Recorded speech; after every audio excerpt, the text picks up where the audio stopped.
So I have the honor of introducing the next reader. The next reader is Simon Tam. Simon is an award-winning musician, author, entrepreneur, and social justice activist. And I'm about to burst it out. So fun fact, I first met Simon online through my Tumblr and Twitter accounts about a year ago. For a few months, I followed Simon's updates on his band, their long and grueling battle to trademark their name with Swanks, and getting to know him as the social media maven that he is. It wasn't until last summer that I actually met him in person at an APANO membership meeting, and I remember feeling at a loss for words. Here is someone that has such an impressive laundry list of accomplishments. It's all in his bio in your programs if you reach out to me. That I had no idea what the heck I was talking about. But lo and behold, he's a real person. And since that moment, I've looked up to him as someone that I could learn a lot from, and as someone who's actually played a mentor role to me. P.S. Don't tell him I said any of that. Recently, he was named a Portland Rising Star from the Light of Fire Awards, received a Distinguished Alum Award from Marylhurst University, and delivered 5 TED Talks. Simon is the Marketing Director at Oregon Environmental Council and an adjunct professor at both Marylhurst University and Lynn Benson Community College. He is currently serving as a founding member on the board of directors for the Oregon Center for Human Rights and is a member of the advisory board for Business for Culture and the Arts and the Policy and Equity Committee for the Jane District. You can find Simon's appearance schedule, writing, and current projects at simontam.biz. Tonight, he'll be sharing a story titled The Innovation of Immigrants, an expanded version of his most recent TED Talk. Please give a warm welcome to the amazing Simon.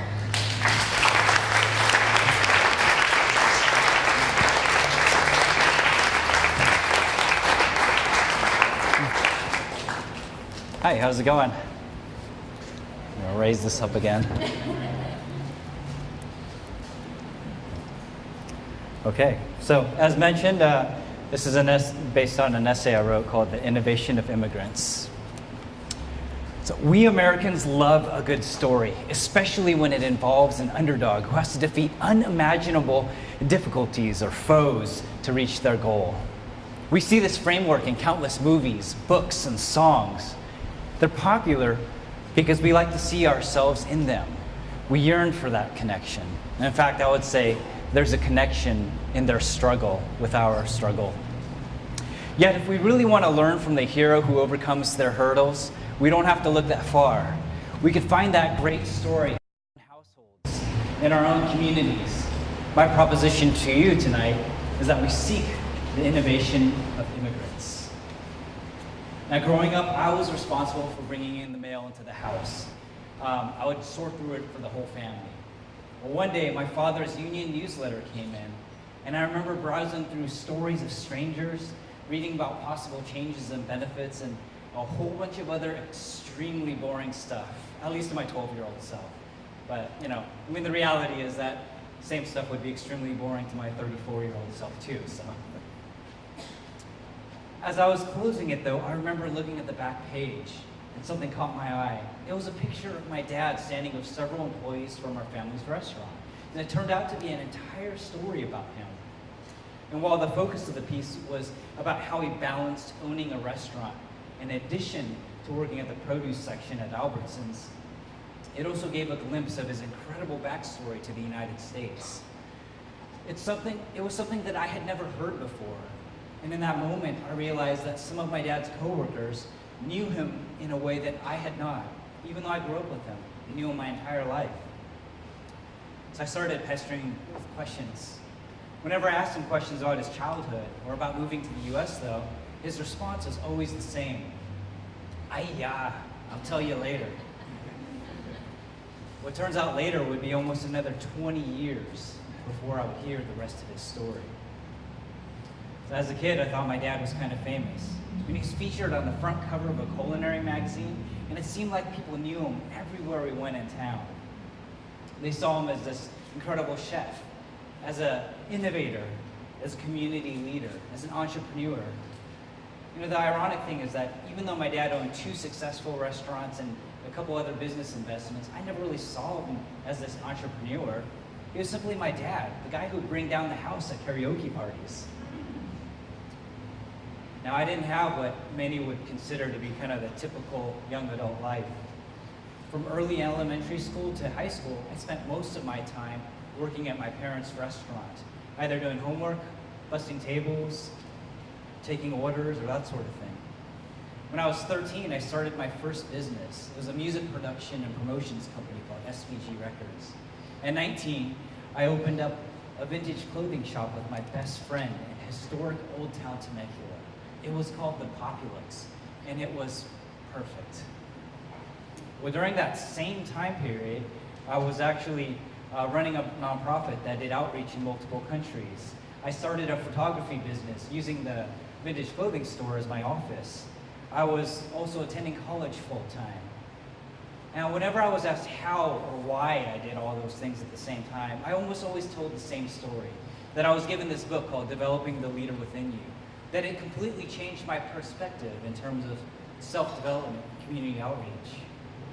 But it wasn't until just a few years ago that I realized maybe my dad's life, maybe his personality, his work ethic, had more of an effect on me than I thought. After all, even though I went to business school, my sister didn't, and she certainly didn't read this book, but she started several successful enterprises herself. So what's the common thread? Well, like many other second-generation immigrants who became entrepreneurs, we learned from our parents. So my dad didn't have a typical childhood either. At 13, I may have been producing records in San Diego, but at that same age, he was making wontons in the streets of Hong Kong. So how did that happen? Well, several decades before my dad was born, his grandfather, or my great-grandpa, came to the United States to work on a business. Eventually, he got citizenship and was allowed to return to China to bring his wife back to the States after a 42-year separation. Now, their plan was to bring my dad back with them. But the only way to get him out was to lie to the Chinese government, to say he was 11 years old instead of 13, so that he could leave the country. And the other part was making what the officials at the time called a donation to the government. So with papers in hand, they finally made that journey from Boiping to Hong Kong, a trip that took nearly 2 days and involved a lot of walking, boats, and trains. But when they finally got to the US Embassy, they were told that there was a small quota set for the number of Chinese people allowed into the United States. And as such, grandchildren were not considered members of the family. He would not be allowed to go with them. But due to the circumstances of how he left China, he couldn't return either. So left with no other choice, his grandparents left him there in Hong Kong and continued on to the United States to try and find a solution. Well, my dad got himself enrolled into junior high school. He got a job working at a restaurant making dumplings. And he even got a job working at nights, making plastic flowers in a factory so that he could send money home for his family to buy food. 6.5 years later, the US Embassy finally sends a note saying, "Pack your bags, it's time to go." His grandparents finally came through. My great-grandpa, the only way he was able to do this was befriending a US senator and allowing my father into the country as a political refugee. Of course, when he got here, though, things weren't much easier. They made him go back to high school, and at the same time, he still had to hold 2 jobs, one working at a Chinese restaurant and the other at a grocery store. And of course, he continued to send resources back to his family every chance he could. But because the US had many anti-Chinese policies in place, the only way to do that was to cross the border and to go into Mexico and wire the money across from there. He worked tirelessly to support his family, and eventually he raised up enough resources to bring over both of his parents as well as all of his siblings. And on top of that, he used the resources and connections he made from working at the restaurant and the grocery store to start his own business, the legendary North China restaurant in San Diego. My dad achieved the American dream, The dream that just a few years before said, no Chinese allowed. He's certainly the hero in this particular story, but every hero requires a scene, just as every adventurer requires a home. And I believe it's our responsibility as a society to ensure that all of our community heroes have a place, that they are welcome, that they are not displaced. Today, there are many more aspiring Americans like my father once was. And there's no question that our economy depends on the innovation and entrepreneurship of immigrants like my father.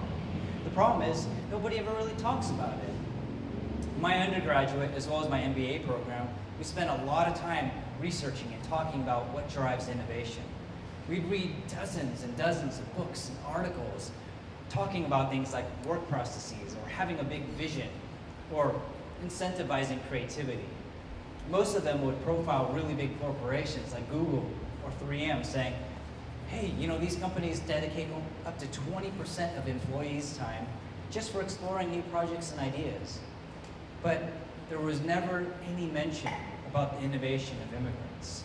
So I want to talk about it, because it seems like you need innovation and determination just to go through the naturalization process. And it's certainly a journey just to create a home in the United States if you weren't born here. The 2003 National Survey of College Graduates showed that immigrants patent at double the rate of US-born Americans. In fact, that innovation seems to be contagious, because for every 1 percentage point increase in college graduates who are immigrants, there's a 15% increase in patents per capita. More than 40% of the companies on the Fortune 500 list were founded by immigrants or their children. And on top of all of that, reports show that immigrants aren't actually depressing wages in the US, but on the whole, they're keeping our country competitive. They're creating jobs, and they're responsible for sustaining the economy in the face of an ever-declining birth rate. This, of course, is in the face of extreme racism and bias against immigrants, especially those of non-European origin. Imagine what we could do if we actually invested into this community instead of working against them and treating them like they are parasites. What if we spent more building affordable housing instead of detention centers? It speaks volumes in our country when we'd rather spend 5 times the amount of housing a human being to persecute them instead. So what drives the immigration families? What makes them so much more innovative and successful when they lack things like established networks, venture capitalist money, or anything else that business schools say are essential for success? What are those lessons that we can learn and apply here in Portland? Well, for my father, and for many immigrants like him, it was about love. It's the kind of love that would drive one to obsess over the folds of every single little dumpling as it's made tens of thousands of times, allowing it to have the perfect combination of taste and texture. It was the kind of love that would know no borders or boundaries to ensure that the family would be fed and that they could be happy and healthy. Yes, it was about survival, but more than anything else, it was love. And here's the thing. People who are driven by their values will overcome the kind of hardships and hurdles in a way that people driven by profits never will. So who are we looking to for answers when it comes to affordable housing, crime, and education in this city? Are we looking to those who are driven by profit or those who are driven by love? Are we looking to those who see our greatest challenges in terms of dollars, or those who see opportunities to share compassion with others? 2 decades after I saw that newsletter profile of my dad, my parents visited my sister and I here in Portland, and they saw that we were both doing well. We both demonstrated a strong work ethic. We both started businesses based on our passions. And perhaps more importantly, we demonstrated a dedication to the family, like my father did. So after a long meal of hot pot and several glasses of rice wine, my father finally told us his story. Of course, with a little more stumbling and a lot more rambling. It was either because we kept pestering him about it, or maybe the sake loosened them up. But that's when I started seeing all these different connections. And that's when I realized that the tough parenting and the late nights at the restaurant were all about love. I learned more about innovation, entrepreneurship, and community in those few hours than I did in 6 years of business school. But most importantly, I learned that I didn't have to, and I shouldn't have to wait for a newsletter profile or magazine article to learn about my father and other people that I care about. Sometimes the greatest and the best life-changing lessons simply come from that place of love.